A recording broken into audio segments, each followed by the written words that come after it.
Welcome back once again, ladies and gentlemen. Blue and Stokes back here on the mainstream with you, getting ready to move into some of the final games of the group stage here as we move through the tail end of today's festivities. As we get ready to jump into this one, though, bound to still be an interesting one as we've got MNM going up against the Black Dragons. Isn't that right, Stokes? Yes, indeed. A pretty fun one, Marshmallows and Molotovs. You guys already know I got to say that name as much as I can. One of the funner ones that we have at this event. But yes, up against Black Dragons here. Both of them not in the best of straits right now, trying to stay in it, trying to vie for the position on main stage, and it all starts right here. Yeah, absolutely the case. There is a very large amount of possibilities inside of this matchup that we actually see both of these teams outright, unfortunately, get eliminated at the end of the day. We'll have to follow that up when we get deeper into the game and we get closer to this matchup, as these two teams, of course, are still looking to try and carve their way through, and they certainly have a possibility to do so. But more than anything, we do see a clean game out of both of these, or either one of these teams, in order for them to be able to excel through and still make it out of this group. Either MNM or Black Dragons needs to show us a regulation victory here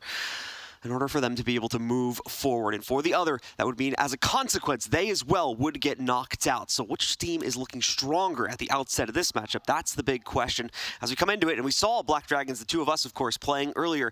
Not the best showing, unfortunately, out of them. So for me, I'm looking towards MNM to step up to the plate, but at the same time, the Black Dragons, they've had a few hours now to be able to rebound back to the plate and get back to their top form here to face off against MNM for that final engagement. They absolutely have. This is going to be a Group A bout for the ages. Obviously, the Sonics have already covered their base. They're already set to go. 12 points. And the fact that Gio not feeling too well as well probably bodes well for them, as he'll more than likely not be playing their game later on today, if you guys weren't up to date on Twitter. So nice little break for him. So he will hopefully, I don't know why this thing keeps doing this, hopefully he will be feeling a little bit better for main stage. But let's get into some of these games that we've seen today, shall we? The big one is the 7-1 victory from the Sonics over Black Dragons. That game, a very sore sight for your eyes. And then you look over across to MNM. Cyclops finally able to get one in regulation, 7-3. Up against MNM. So both of these two right on the precipice of being able to head over to Jönköping. We're currently in Stockholm, right? But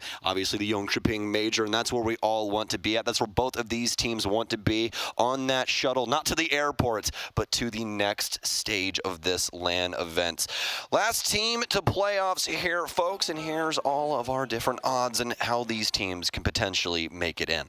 As you can see here, with an MNM Gaming win inside of regulation and a Cyclops loss in regulation, that will mean MNM goes through as the second team for this group. If Black Dragons win regulation and Cyclops lose in regulation, then Black Dragons will go through as this team in second place from this group. Any other situation on this graph will mean that Cyclops ends up as the second team. So like I said before, both of the teams in this matchup, more than anything, looking to avoid overtime and hoping, of course, that we end up seeing Cyclops outright lose their matchup. Now, at the end of the day, as Stokes was mentioning, that's going to be a tough ask to begin with because of the fact that unfortunately Gio is not feeling good, so he is actually sitting out of the Sonics' final match, meaning that already the Cyclops are in a good position to just outright win their match and make this match ultimately a bit of a moot point. We're still going to follow that along and follow things closely here in the event, and we still are able to see the Sonics knock down Cyclops there, pushing these two teams into a position where they might be able to push themselves out of the group.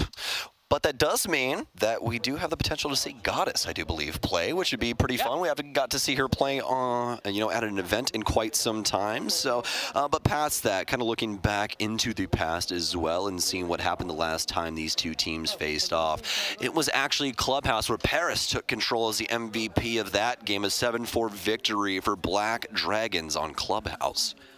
Even aside from that here, MNM started this tournament out great with some excellent results against the other teams in this group to begin the tournament. However, it seems like they've been read into it since then, which is a little bit disappointing too, because MNM came into this tournament, for me at least, as one of the brighter stars from Europe, just looking at the stats and the results about it. So I was hoping we would be able to see that echo through, and I still could be wrong. We still could end up see them fire through on this one, but as of this morning, it is looking like both teams are having that little bit of a rough go of things. MNM starting to hit that little bit of a wall, and we'll have to see if they can work work their way past it inside of this matchup versus Black Dragons, who obviously had arguably an even worse go of it against the Sonics earlier on today. Here's the picks and the bans as well, where, man, we just keep getting it. Over towards Skyscraper is where this matchup will end up on between the Black Dragons and MNM.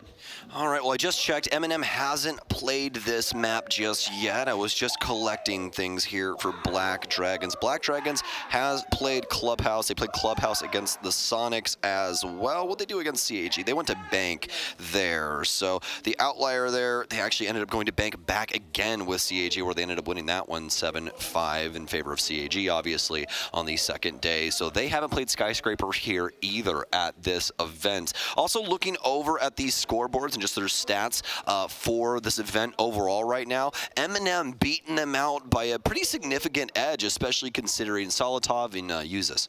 Absolutely going to be the case. We saw great performances coming out from them in the most recent matchups. Neo as well, actually having a pretty good go of things so far here on a little bit of a flex roll, it seems, on his operator choices, so we'll be having to see if he can follow up that performance as well from some of the earlier matchups, notably against the Sonics. He was able to put up a good performance, even though, of course, we saw the team eventually lose that one at the tail end of regulation. That was, though, on Sonics' home map in Oregon, in my opinion, so the fact they were able to get that all the way to round 12 is a very good thing, and they're looking very, very good indeed to still try and lock this one down. Like I said, though, it is looking for regulation wins only for both of these teams. Anything outside of that is a no-go and a no-win scenario here, and that's probably a lot of what's being talked about there in the circle for Black Dragons, and you will bet that MNM will brace themselves for this type of talk prior to getting into this game as well. They're probably just as aware of the playoff contentions coming into this, as of course we are with the full stat squad upstairs. So we'll have to see now if they'll look for those same results, and more importantly, if the Sonics will have any luck in besting CAG inside of that same regulation victory, given, of course, the Geo situation. So let's start talking about this map. It's going to be Skyscraper here, a 52% defensive win rate overall at land currently. Earlier today, it was right down the middle, 50% dead even, as it was one of the only two at the time. Border was the other one, but that one's 54% now. Fast moving, as things always are when it comes to the group stage. So all things considered, I'd say this is going to be a pretty even bout in between these two. Both of them very fiery, especially when it comes to the frag department, and we're really excited to see how their two styles clash on a map like Skyscraper. We've had so many interesting games here on this map at this event, John, which is a far cry from what we've been getting for the rest of the year. A lot of teams just really not liking Skyscraper for a lot of different reasons, but mostly the clear on the offensive side. It's a very complex map to have to work yourself past. Not only that, too, but there is a lot of potential, like clutter on the walls and stuff like that can kind of get in the way of your vision, your clearing. People can be hiding behind things. You're not necessarily able to detect that, so it can lead to a bit of a frustrating experience on the attacking side. But we'll note at this event, obviously, it's subverted our expectations a little bit. It's generally favored towards the attackers at the end of the day, even with all those disadvantages weighed against them and the kind of annoyance of the clear on that map. Defenders have been taking over, especially after we saw Direwolves able to knock down FaZe. Keep in mind, it's got a limited amount of plays, so it's got a capability to skew pretty heavily off of those few plays, but because of the fact that we've seen it play so defender-sided heavily, it's shifted the expectations away from what we normally have seen be a pretty attacker-sided map at the end of the day. What do you think the most played map is at this LAN? And I'll give you a little hint, it's a classic. It's not club, is it? It is Clubhouse, actually. I was Good job, it hasn't been buddy. for us. We've barely gotten any of those Clubhouse games. I've heard from other colleagues, of course. They've been talking a lot about all the Clubhouse games that have been going on, so that makes sense. Yeah, 8 plays for Clubhouse, 6 for Oregon, 5 for Chalet, then 4 for Bank, Border, Cafe, and Skyscraper, Theme Park 3, and Villa with 2 plays, which is, again, a far cry from what we usually see. A Villa, usually one of the most highly played maps when we come to land. This time around, people just really not feeling it. See here, Black Dragons focusing up. It's not flinching an inch. He hasn't blinked. Staring at that camera. There it is. There it is. There's the blink. Blink Not again. moving, though. Look. Blink twice if you need help. Scared. I'm scared. Oh, okay. He only blinked once. Yeah, I got a little worried there. I don't know. I was definitely terrified. I'm quaking in my boots over here. I don't know how MNM feels about MNM just looks bored. Yeah, As we go over to that. Nello especially looks like he does not give a damn. Can we just start the game already? I don't think I've ever seen Nello like more nonchalant in my life. Like Oh my goodness. Looks like we got a tech issue with some sound, folks, so we're going to get that ship righted before we set sail on over to Japan to handle things on Skyscraper. We've been discussing this map a little bit and some of the play that we've seen here at this event. You and I were discussing Direwolves play a little bit, and actually we got to cast 2 of Direwolves Skyscrapers. They actually worked 2 out of, actually no, they worked 3 of those maps out of the 4 because they actually did end up playing FaZe on that twice, if I'm not mistaken. So what do you think so far of Skyscraper here? And I mean, honestly, Direwolves and what they were bringing to the table. Yeah, I think we've been seeing mainly the APAC teams, I think, jump out and be a lot more comfortable in this one. And Direwolves specifically, that could actually become a factor in a few matches from now as well. Direwolves is a very good chance they may try to bring that out one final time in their last matchup, but they need to pull off a big upset against the Wolves as well to be able to stay in contention here.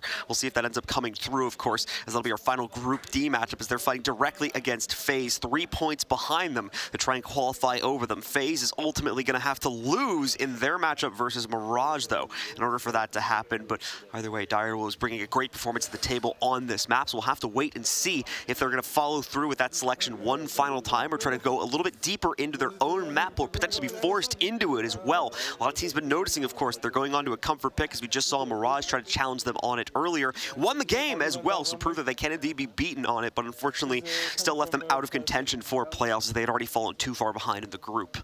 Absolutely, and considering all the stats that we have here at this event, in this game, we actually have quite a few top 10 players here, but more specifically for MNM, they're actually holding 2 spots here with Yuzis and Solitov. Solitov, the 6th best player, whereas Yuzis is, I do believe, 8th, actually, so very well done from them. KZ still topping the board by such a large margin. It's actually super wild. 1.64, and the very follow-up player is Paulu with a 1.38. Bibu after that, then Rexon, then Joom, which has been so amazing to watch at this event. Been really enjoying watching Heroic play overall. Then obviously Solitov. And you have Uno after that. That's the one that's been a really big thing, you know, a really big boon for Heroic, I would say, is Uno. What he's really been able to muster, because when you look at what he's been playing, you know, he has been playing some pretty fun ops, some ops you can deal a lot of damage on, things like Habana and Pulse, but mostly he's been that supporting cast member. He's just been finding these moments for himself to be able to keep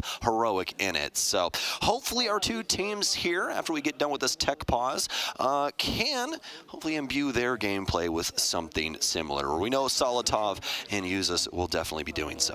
Such a tough part of the tournament, especially when we consider as well the way that pretty much all 4 of our groups have ultimately panned out. A clear frontrunner has shown in all 4 groups by a pretty decent margin as well. Groups B and C, W7M and Team Liquid absolutely decking their competition and leading by 6 points each. Even here in Group D, of course, like we were talking about earlier, Wolves, that's solid 2 points ahead of FaZe Clan, and now back to Group A as well with the Sonics, safely 4 points ahead even of Cyclops in 2nd place, unable to be eclipsed at this point in the game. And now we have so many of these 2nd and 3rd place contentions that are right next to each other. You'd love to be able to see both of those teams come through, much like we have with the situation now between MNM and Black Dragons, but ultimately only one of them is going to be able to make it forward at this point due to those top teams being locked in earlier today, and they'll have to fight like heck for it here inside of this game as well, considering the fact that CAG already has solidified themselves a few more points from their earlier matchup that was played this morning. Yeah, it's been one of the weirdest groups we've had in a major in some time, huh? Yeah, certainly the case. But either way, ladies and gentlemen, it is time to get into this one. Let's get down to brass tacks now, as either MNM or Black Dragons need a regulation win to stay in contention. And at the same time, they need Cyclops to lose over on the other stream. Let's get into it and see which one will top things out in Skyscraper for the final game of this group. Yang going to start out our ban phase here in Japan. What does Black Dragons want to take away from the offense? Well, our answer is surely right around the corner. It's going to be Thatcher. We don't actually get that many Thatcher bans here anymore, so let's check his stats out, shall we? Thatcher actually has only been banned 4, now 5 times with that one. He's tied with Capital, of all people, for bans. That is something you would never hear just a year ago. Kaid will be the follow-up ban, the first defensive ban. Obviously, Black Dragon's defensive ban as well, so making sure that's not on the field with Thatcher gone. Even though Impact EMPs do exist, well, their distance isn't as solid as the radius of those EMPs. The Bandit also going to be banned out, so we are really just going off the rails here, huh? The Bandit I agreed with when we've had it get banned out earlier on Clubhouse, but for Skyscraper, what do you think about that one? I think it's definitely an interesting choice, especially with the Kaid working its way in, so you've basically mitigated the majority of things that are going to be holding walls up. This does mean we have to see an utter crapload of Mute play. You're going to be seeing Mute probably every single defensive side, because what else are you going to do? I mean, there's really no other way to stop them from ripping these walls to shred and getting access to exactly what they want early on in the round. So we're going to need Solid Tom to step up, get these Mute Jammers down, and try and hold on some of these panels. All right, let's take a look as it is going to be the expected initial sight from MNM as they go over towards Karaoke and T to start off this map here, working themselves into that usual expected sight choice. Not going to see any dramatic shifts over on the Black Dragon's operator selection, at least not to start this. Nade bringing the Capital to hopefully chuck that utility a little bit deeper into the site and flush out those deeply held anchors. Aside from that, Patoxy is going to move over from the Nook. Not really going to have room to work a Nook flank on your own inside of this map, so the Flores comes out for Patoxy instead. Be able to hopefully knock out a little bit more of that utility that could stand in the way. Things like deployable shields, Banshees, and whatnot, if they are in the picture. Not going to see the Banshees, of course, we don't really have that in the defensive operator lineup, but just to showcase an example, there are plenty more of those explosive drones to be able to knock out over the course of this round. Indeed. Got a lot of Rotero drones when it comes to Flores, and Patoxy will more than likely be hitting his mark with those. And even if he doesn't, it still gives you a decent amount of insight, intel to be able to abuse if you can so choose. You know, some of those moments not able to capitalize on things like others. So gonna get these windows open now for Black Dragons as they start things off for our offensive side. Patoxy's gonna be working in for the Black side stairs balcony. Also, Black Dragons just majority working on this balcony at the current moment. Actually, Monty's going to be holding up the door Rotero drones in here to make sure that Flores stays alive. Also, obviously, the window being held by the Lion outdoors. It's going to be Ion on that one. We do have a couple of bodies down low here for Black Dragons as they'll begin working up the stairwell. MNM haven't gotten in front of them yet. No obstacle from the defense. Seems like more than anything, they just want to completely prevent retakes to the inside of Karaoke. And so far, this is working to allow Busetto to the inside of it, but will it allow them to get a plant, or does it fire back against them now? So far, it works, especially with the micro smokes now being deployed to give Busetto a safe corner, supposedly at least to go for this plant. Will anyone on MNM challenge it? They're certainly attempting to do so as they move forward, and they successfully drop the case to the ground. Unfortunately, Neo gets a little bit aggressive there, ends up chucking a Pokeball at Nello, and takes him down accidentally to even the numbers back out. But Solotov pushes it right back into MNM's favor with the pickup against Patoxy. That'll also eliminate, of course, now that shield player, preventing a replant from going back down. Nade, though, re-equalizes things, still keeping the Black Dragons in this with the next pickup. Solotov, though, the rock of consistency with regards to trades, throws it right back into the favor for MNN. Well, it's down to the gunfights now. The case in a terrible location. I highly doubt Black Dragons ever get to grace its presence ever again. More than likely going to have to remove MNM from the lobby before they get to that one. The pre-fire out, they'll take down Solotov. It's all left up to Tyrant. Can he clutch out in the 1 versus 2? Nade, he's been so solid in this game already in round 1, 3-0. The warm-up working out well for him. Nade will take him down, and that's going to be it. As Black Dragons able to counter things out. It got a little risky there with the plant going down inside of Karaoke, but immediately thwarted by MNM Gaming. Quickly righting their wrongs, though, as Black Dragons able to claim round 1. Basically winning it out more than anything, just kind of on a straight gunfight when everything is said and done there. Black Dragons bringing things down to a 2v2 after things get a bit chaotic, attempting to plan it with the very open floor plan, or open floor level wall plan, I guess you would call that there for something along those lines. Yeah, I got some Black Dragons. Something like that. I mean, yeah, the karaoke plan, it was definitely a weird one. I like the strategy overall with the Capital bolts, but they didn't really have a way to shut down the main hallway. There's nobody really watching it. So, I mean, MNM just kind of got to do whatever they want there. Not the best overwatch for the planter either. Like, that's obviously what all those holes in the bottom of the wall were supposed to be for, so they could just trace through the soft destruction and be able to take those players down. But with all those smokes and everything chucked out, certainly would have probably been beneficial to have an actual player sitting on the inside of that, providing more direct relief if it had been necessary. Either way, it's something that Black Dragons are more than aware of and are going to be adjusting the next time that they are able to go for the attack on that site, which is unfortunately not going to be in this round, as we'll see the MNM roster switch just over to the other side of the map. Still playing upstairs, of course, just now on the inside of the office. Black Dragons gonna keep some similarities, of course, such as the Capital still being in play from Potoxi. We've got a few other change-ups. Baseto bringing the Gara hook into fold here, so we'll see what that is going to bring to the fold. What can they get done with it? Well, it's going to be Solitov. As you said earlier, one of the most consistent players when it comes to MNM. He's going to body Black Dragons early. The Zofia gone, those concussions worth their weight in gold when it comes down to it. Some of our only proximity-based utility on the offense, and they are beautiful when you're able to use them to clear out the building and make sure some of the areas that might be harder to reach are cleared out. So, be suffering from success from their early round here. Now, for MNM, with a chance inside of this first minute, it's going to be Ion to step in the building first for Black Dragons after his friend had faltered. They obviously do still have the Selma charges on nade, so nothing really to worry about in that department. It's just they've lost a couple teeth when it comes to this overall unit.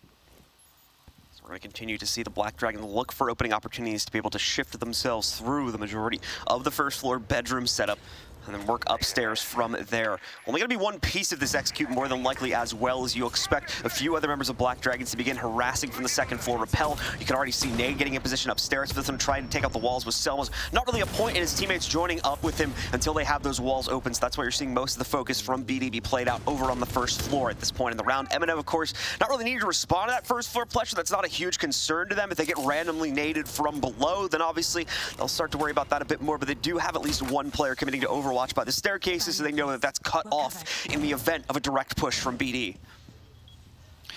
Well, a lot of time wasted since Paris went down and trying to work verticality and get these walls open. They've been successful on both, but haven't been able to find the kill they've been so sorely awaiting. Stuns out, Gara hook ready, looking to fly through the hatch, and that will at least work for a moment until Yozis stands up and takes him down. That Gara hook extremely loud, and well, the MNM member, he has ears, so easy kill for him. Ion's going to get one, but immediately goes down to an explosive, I do believe. Yozis will pick up that one. Solitov with some serious damage, but Nade for the double. A 2 versus 2 now, and Potoxi going to try and shift up and assist his friend here. It's very low on HP. No case control at the current moment either. The play from Nade right there perfectly showcases why MNM are taking such a passive stance on their defensive setups as well. The second one of them tries to peek out in the open and get even a tad aggressive, immediately Black Dragon slays out 2 players. So this explains why you've had such a quiet round aside from the action that Black Dragons have forced out here. MNM do not want to challenge BD unless absolutely necessary, because they know they need that intel in order to make things work, and they're not great at gathering it naturally on their own and pushing into these setups off of the 2 rounds that we played so far. Forcing it out is another thing, but patience works out beautifully here for MNM as they hold on to their setup and close down on the second round to tie us up at 1-1. Love the pacing there from them. You marked on it at the tail end of that round there. MNM just not really able to overplay their hand when they want to. That aggression usually gets them punished, as Black Dragons is really good at holding these angles and shutting them down when they go for it. So a good respect given over to Black Dragons, and one that I think that they absolutely deserve. MNM, they're going to head back over to T and Karaoke to try and find some semblance of success here. The last time around, they started off decently well with getting the case down inside of Karaoke after that very awkward Monty plant, but that's not all that really mattered in that round. Black Dragon stepped up in a very considerable way when it came to that, getting some big kills, especially for Nade. He had 3 in just the first round alone, so we'll see if he can continue getting away with this. this. Actually didn't go for, I believe, no hard breach on this. Well, they actually can on nade there, I do believe, with the Kappa Tau. I think Monty also has access to it nowadays as well. So we'll see what they want to try and use to open up these walls. Actually, 0 hard breach. None ya business here for Black Dragons. There's going to be Claymores for the Kappa Tau and secondary EMPs for Besetzo. But the good news is that they have that Monty, so they can more than likely walk into the building through a traditional means rather than through walls.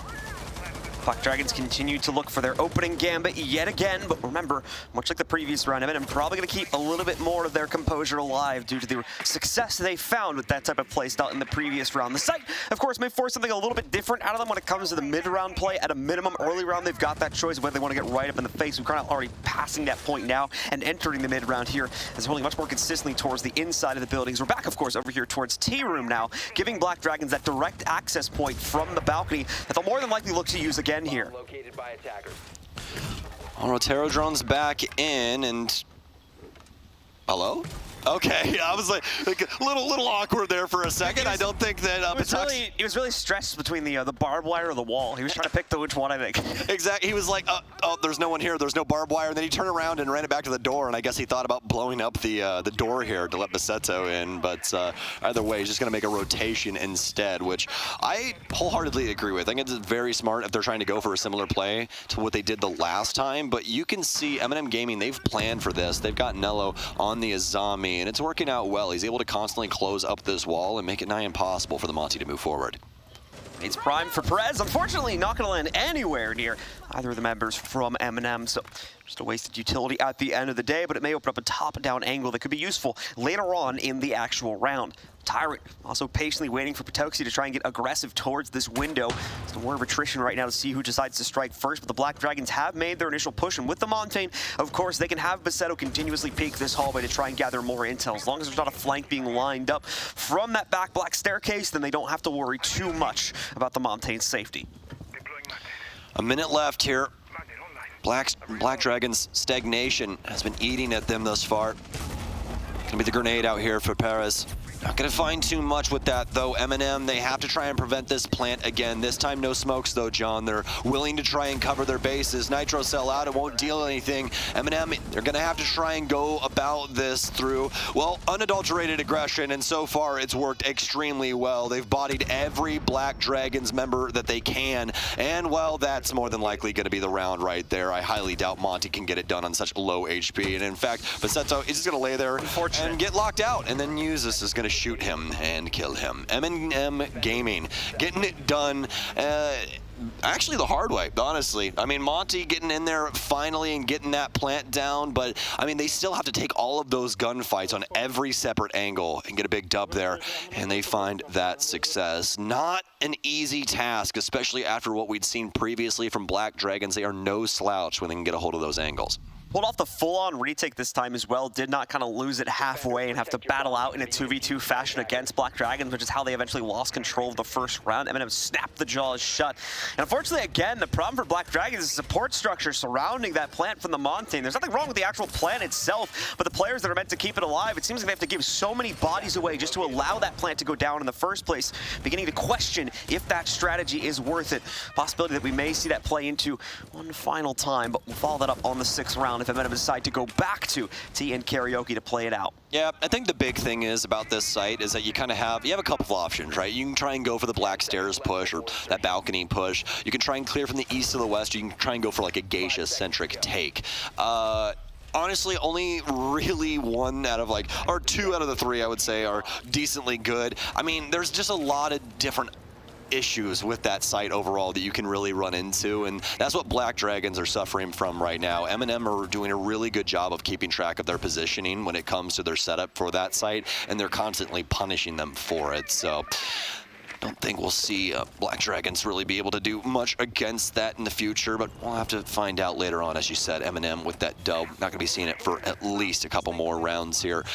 Nello, speaking of which in rounds, bringing Capcan for this one. EE1Ds, or rather EDDs, will be around everywhere, although Lion will not be in, so don't be worried about that. No EE1Ds here, just logic bombs from Paris. We're seeing this nice little Twitch-driven play making very quick work of the EDDs, however, so more than likely not going to find a whole lot of effectiveness, so that's not a very heavily guarded target often. Very nice. Like Seto as well, just leaping right in here with the case, picking up the kill along the way. Ion able to successfully defend things out, and Perez preventing some of the rotates from back upstairs as well. It's an unstable plant, but Black Dragons do have it in their favor at a +1 player advantage as well. Tyrant pushed up against the corner, and he's still half peeked out behind the wall. There's a Potoxi, takes him down. Users works his way back in, still keeping the hopes alive for MNM, but in fact, he's the only hope running now for the squad. Needs to win out the 1v2, tries to go for the repeat, but that's all too easy to read for Perez and the rest of BD. They lock in a response round, and we are tied again now at 2-2.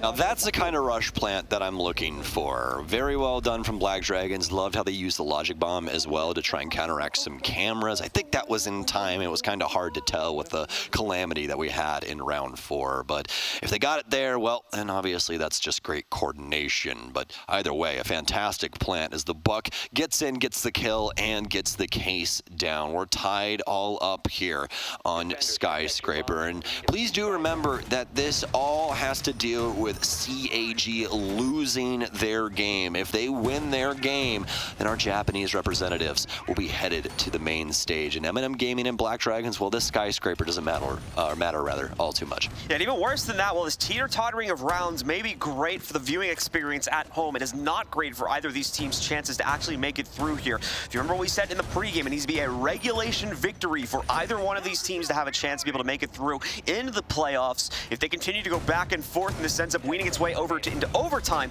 that as well translates to an immediate elimination of both of these teams from a potential playoff berth, and that will also mean that CAG goes through by default even if they lose their other game. Indeed. Last time around, the Buck's going to head on over to Ion. Bassetto's back on the Monty, so he won't have as much frag power, but he will have a lot of pressure. MNM, I'm going to head up towards the offices. See if they can get one over on Black Dragons here again. Pretty default operator lineup when it comes down to it. Something you'd pretty much expect. I really like the Warden coming in here, especially from Solitov. Always a solid pick when it comes to sites that have a lot of utility chucked at them. And there's quite a few stuns on Black Dragons as well. So definitely a solid consideration here from MNM Gaming. But past that, yeah, a handful of seconds that have eclipsed so far here in round 5. Black Dragons right outside the windows of the site, but it's going to take a whole heck of a lot more in order to crack this egg. MNM, they've got quite a few bodies strung along this space, trying to hold on to the majority of it, especially when it comes to the house stairs. Ion and the rest of the gang, though, they're going to try and work this bottom floor. I really like the adaptation here with the Nomad working in. They haven't used this the whole time, so nice pickup here to be able to try and slow down MNM on their rotations. This is something that could be quite lethal.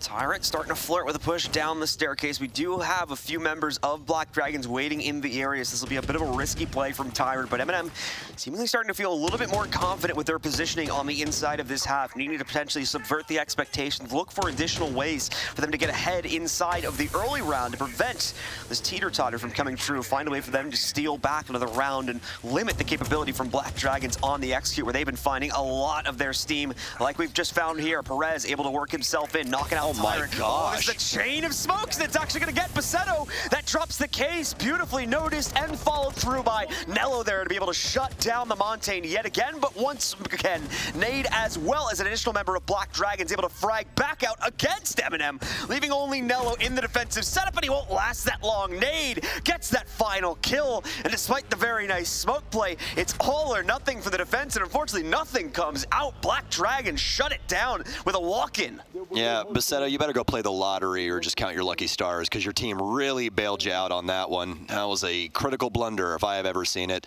Really mistimed the smoke there, John. He just walks on through, takes all that damage, and wouldn't you know it, Smoke still has 2 more of those things because he just chucked one at you.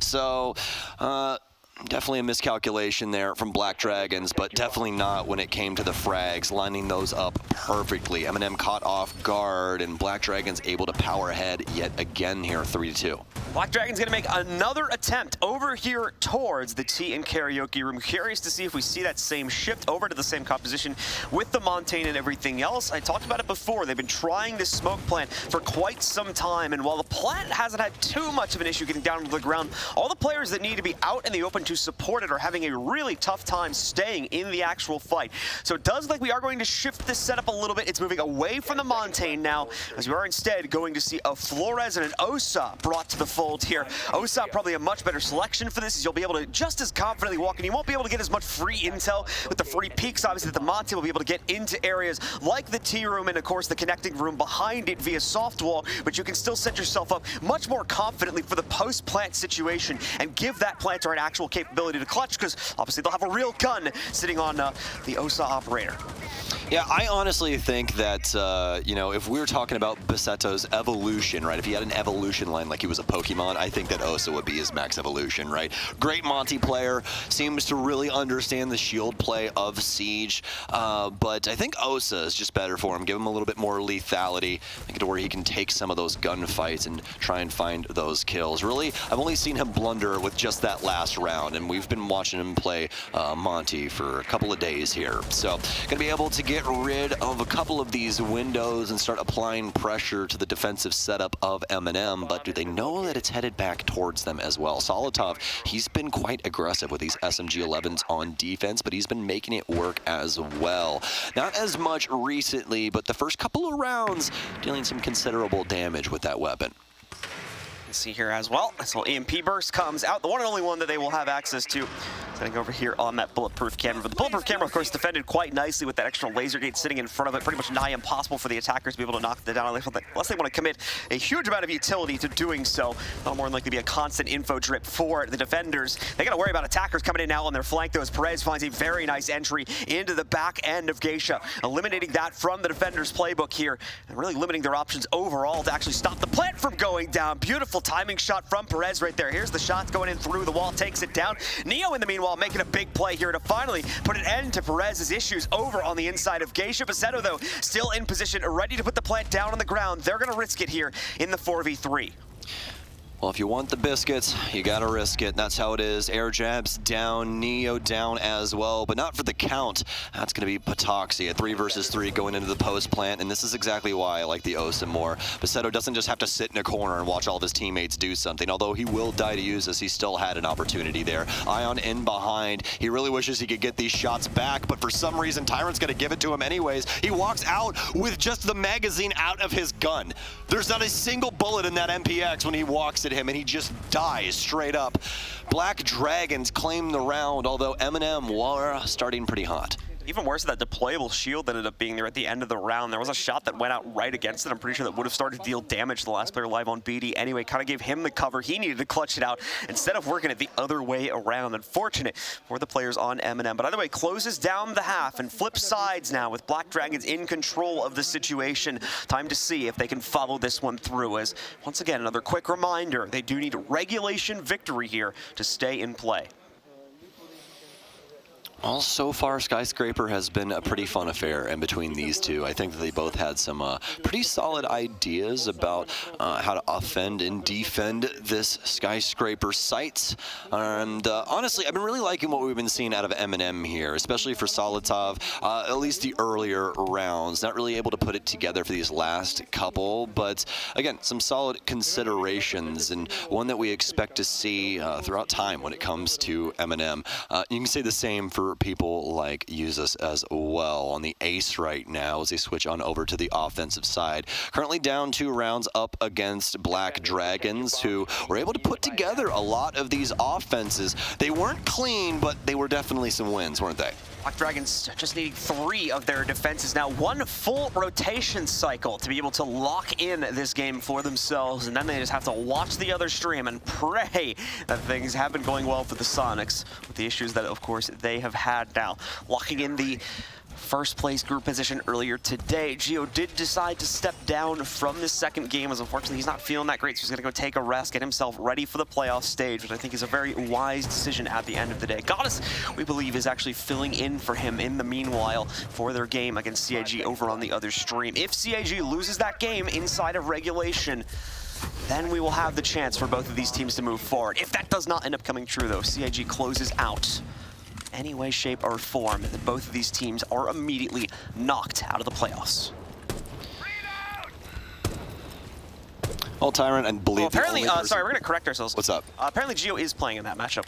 Did he go back on it? Yeah, apparently Gio is actually playing in that game. Oh, good on him. I'd heard like a bunch of times that he was going to be swapped out, but I guess that did not. Yeah, he tweeted it. Everybody was talking about it. It's fine, though. I'm happy he's playing. Hopefully that means he's feeling better, and also that means that Goddess gets to kind of chill. So hopefully she's just enjoying watching the game as well. But back into this one here. But that actually does play a little bit into it, so hopefully we can get a score update here soon. But either way. And even better, the playoff contenders for both these teams are actually live right now. A little bit of a spoiler alert. Sonics are currently leading that game. What's the score? 4-2. What's the map? I didn't get that until. Well, what it's on a drip feed. What are you worth? It's on a drip feed for my watch right now. You gotta give him a few seconds. I think I just got it. And we got a fire. It's on Club. It's on Club. It's on Clubhouse. Oh, so that's gonna be the 9th play of Clubhouse here at this event. But well, luckily enough for us, literally nothing has happened in this round at all. Everyone's on balconies looking to see if they can potentially get something open, and I mean literally anything open. This window's not even opened, and Solitop's staring at it constantly, he's being like, "Do I want this? Do I not want this?" I don't know if they know what they want. We're about to find out if they do. Somebody's got to make a decision here, and apparently it's Nate as he guns down Uses. Nate with a good start for Black Dragons, certainly making MNM second guess themselves. Been a large part of the problem in this game so far from MNM, just not being fully secure in their own strategy, playing things very, very passively, leaving room open for Black Dragons to dictate their own playstyle on the defense, which is not necessarily something you want to allow happen as the attackers on this map specifically. You can tell why as well. A lot of rooms for these defenders to dip in and out of, potentially disappear from the sight lines and tracking of MNM overall. See the EXO go down to be able to try and open things up on the inside of Geisha, but no, it's been blocked out by a mute chamber. Nade comes in from the bottom, though, makes quick work of not only that, but one of the members of BD as well. Nade now dead to rights, even back up, but only for a split second, apparently, as a big push comes in from Perez and knocks out Solitov. Very well done from Black Dragons, accounting for a lot inside of their strategy. Able to retake Geisha, deal some considerable damage. That's going to be the case down as Nello also follows suit. Neo trying to pick up the pieces here, but it'll actually be Tyrant with a holographic L85. We haven't seen that one in a while, as it does have access to the 1.5, but Tyrant feeling a little bit different about this gun. Frag grenade out. Didn't get it cooked all the way. Obviously that swing did throw a wrench into his plans. Tyrant real close on this one, but unfortunate for him. He's going to go right into the waiting arms of Patoxy, and you're going to count him for 2. Black Dragons taking it to MNM at the current moment. Black Dragons very happy about that one. Now they've got a very comfy cushion against their opponents here as well. 3 rounds in the lead and just 2 to go to close out the matchup. Now I think they're going to play around with their playstyle a little bit here, take a few risks, try to get an even bigger advantage inside of the early round, whereas MNM might have to go even more passive, start to second guess themselves even more, double check things, which is really not going to be the formula for coming back into this one at this point. Could lead to a quick defeat for them, and as well their outright elimination from play here at Jönköping. 0 timeouts either. MNM doesn't call anything at all. They just feel like rolling through with it, so we'll see how this works out. All these players have been very solid over the years for Marshmallows and Molotovs. We've casted quite a few of them. The one that I have the most love for out of these guys has definitely got to be Nello. That's when Flynn and I actually casted in Tokonami, Japan back in 2019, and Flynn had probably one of his best shoutcasts of all time. Watching Nello absolutely decimate, I believe, Wildcard Gaming on Coastline. So definitely one of my favorite memories when looking back through Rainbow Six Siege. But doesn't seem like it's going to account for all that much here. MNM Gaming have been stunted when it comes to this game, at least thus far. They have an opportunity to try and stave off Black Dragons, keeping them from their penultimate round as they've just hit 5. MNM's gonna try and change some things up. Neo's going to be on the doke now, but so is Black Dragons. They've got Nade looking for an aggressive peek here. We've seen a couple of squads go for this one here, as it's pretty easy to try and get some kills on the players rappelling up this side. The string or cable, whatever you want to call it, that attaches to the actual building is basically a freebie onto where their head is going to come up. Isn't that weird, John? Indeed it is. Nade with a solid shot to start things out. It's against the Nook too, so pretty much slams any potential sneaky flank dead to rights before it even gets started there. Nicely caught once again by the Black Dragons here, putting that aggressive foot forward and denying any and all early round playmaking capability, from the MNM roster as they continue to try and look for opportunities to battle their own way back into this situation. A little bit of a split attack now starting to work its way forward as they have taken that control on the inside. T-room here, going to try to carry that forward over towards the roofing hall as well, but past that, and some other slower things mess them up in the process of doing so. Like these Kiva barricades standing in the way of Tyrant right now. He's actually just going to use one of the terror drones to try and knock those out of the way, and overall MNM a little bit discombobulated here as they try to group themselves up one final time, but Perez causing all of this delay with just his singular position on the inside of the shrine right now. Nade assisting with this from a distance. Also, he picks up another slam dunk kill, and there's the big one from Perez. Takes away the control on the inside of T-Room. More than likely makes the entry from the other players nigh impossible now, and in fact brings it all down to one. All on Nello, who's going to reset the map control, go back in from balcony side, and even then doesn't suspect the play from down the hall. It's a flawless run from BD there on that round. Only one to go to shut down this map now.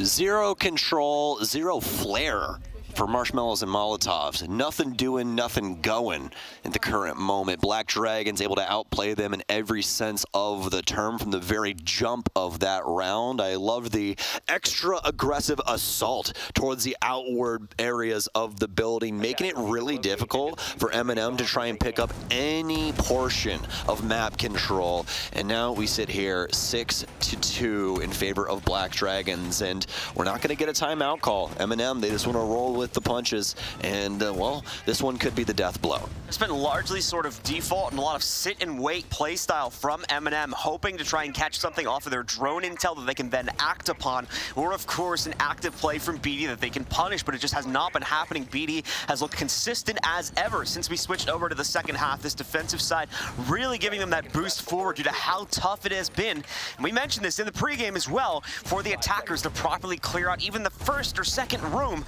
as they enter themselves into the actual building here on Skyscraper. So finally going to be moving over towards Barbecue, or Black Dragons have set up a very interesting line above that. You were seeing it just a second ago there. So we'll see how they're able to play to the inside of that if we see any action working its way over into that deeper part of the Barbecue room itself.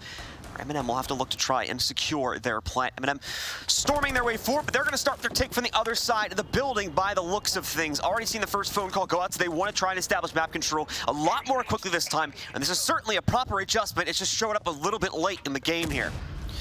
Before this match, MNM and specifically Solotov and Uzis were pretty far ahead of Black Dragons, at least considering their scoreboards. But Nade, he has shown up and he has dealt so much damage with his squad. Patoxy adding to this now 8-4 to match Perez's 8-5. Nade 13-4 at the current moment. They have been lights out up against Marshmallows and Molotov. Solotov will go down. Nello dead to the world as well. And it looks like this may be all she wrote. Tyrant now moving in, loving these hollow sites for himself, but it doesn't seem like it's been able to accomplish all that much. 5-8 for him on the game currently.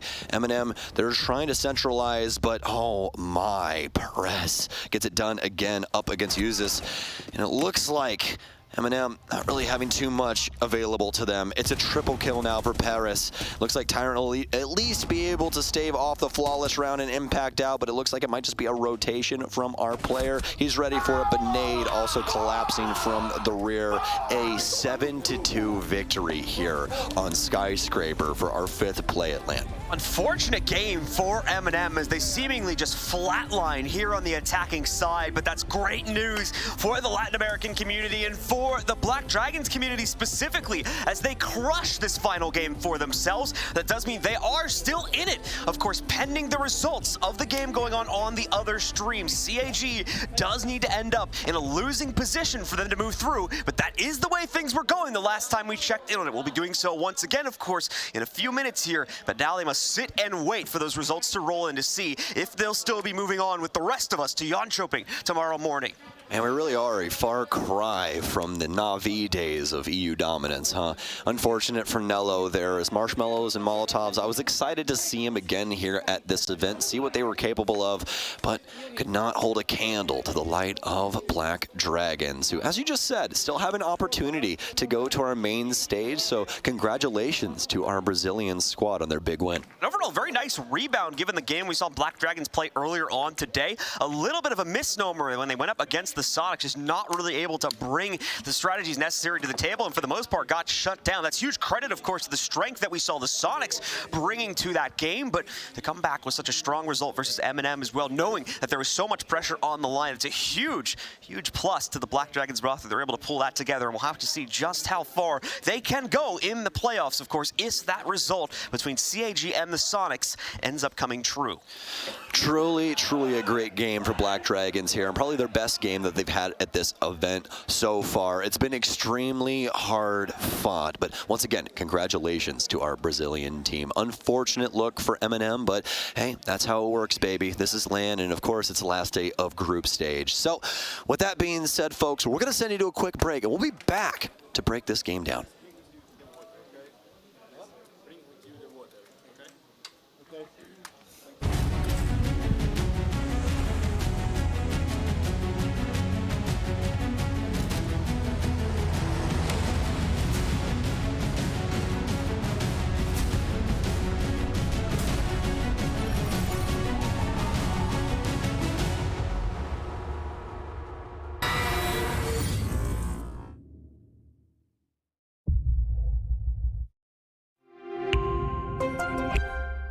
I'm Nicholas Morton, but you know me as Pingu. I'm a two-time Rainbow Six Siege World Champion and former top Rainbow Six Siege player in Pro League. Welcome to my Siege Ranked Bootcamp. We're talking 20 seconds left on the clock, you got the diffuser in hand, what do you do? Play the way that you're comfortable with, because you have confidence when you're in this position, that is when you're gonna be at your very best. Good luck.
And so the Black Dragons survive, if only for a few minutes, of course, to be determined in a few moments ourselves here, with them winning that matchup versus the MNM roster. That seals the fate of MNM. They are done and dusted, down for the count, and unfortunately, they're going to be staying here in Stockholm and heading home a little bit early. Black Dragons now must need to just wait for the result between them and CAG to see if they earn that second place position or if CAG was successfully able to defend it. But let's talk a little bit about that game before we catch up with what's been going on over on the Bravo stream. A bit of a rough run for MNM, especially when we get into the second half where they just don't really seem to have a good attacking strategy for a large majority of those rounds. Yeah, you're going to see it right here in this highlights package. The first couple rounds actually really solid for MNM, and it was going the way that you would consider, right? A couple of kills coming out from Solitov and some other members of the gang, but then Black Dragons just start to take control from that moment. MNM really can't get too much done. We get into round two, and they're finally able to to fend off the aggression from Black Dragons, but Black Dragons immediately throws it back against them. One of my favorite things from this entire game, that kitchen plant. Past that, Nade's ability really put on display up against MNM here. MNM showing a really good amount of control inside of these smaller sites as well when they're able to play around with each other, but that became their biggest issue. We moved over to the attacking side, and why we saw them struggling so much. They had to split up. They had to try and work multiple angles apart from each other, and it just didn't really seem like a lot of the players on MNM were able to accomplish a lot on their own, making those entries, trying to take those little bits of map control to start things out. Black Dragons were pulling off a masterclass of both distraction and annoyance with regards to being able to poke in, steal kills, and then disappear without ever being seen in the first place, leaving the MNM roster wondering what to do next, and of course leaving them with a pretty disappointing scoreline coming out of this match at 2-7 against them. Yes, indeed. Practically dropping the counter UAV on the exit. Not a single thing could be done from MNM Gaming, and it's clearly shown inside of this leaderboard. Usus really the only one with anything considerable there. Everybody else a negative KD, and you look right across the fence at Black Dragons, and Paris and Nades were killing it on top of Patoxy as well. 8-5 for him, but across the board, good costs as well as a lot of first bloods for them. That is 6 out of the 9 rounds we played, so that is pretty wild for Black Dragons. As we can see here too, for even first kill stats going pretty heftily over towards the Black Dragons. Even when it didn't seem to have too much of an issue making up for those sorts of things. So a good game from the Black Dragons, especially to round out their group stage as well. They're going to be feeling really confident about that, and we talked about that for some other teams as well going into the final stage of games. The same applies to me when you're coming out of the group stage now. You have a really solid game. You're like, guys, it really all came together so well here with the issues their opponents were showing. They're going to be feeling good heading into that first playoff match, of course, if they are going to be in position to take it in the first place. It has to feel rough for Black Dragons now, just being able to go into the next room and being only able to kind of watch the festivities. We'll see the group results sitting here in front of us now, as once again we're looking at Sonic still in front of the group, but with that victory from the Black Dragons, they have now tied against CAG at 8 points each. Now, important to note, of course, we're still waiting on the result, as I've said like 5 or 6 times now during this test segment, from the other game. When that comes in, that will update this, and if those points end up going over to CAG, that will bump Black Dragons back down out of second place here. So we're just waiting for that result. Yeah, but if you're quick at your math, you'll know that if Cyclops even get to overtime, that's 1 point, and they will surpass Black Dragons, sending them home. True. So it's going to be a pretty hard fought for the one for them up against the Sonics especially. You know, I will say this, I really did think Cyclops was going to take it when we had the consideration of Geo not playing, but he's feeling a little bit better. Obviously not 100%, but good enough to play the game up against CAG.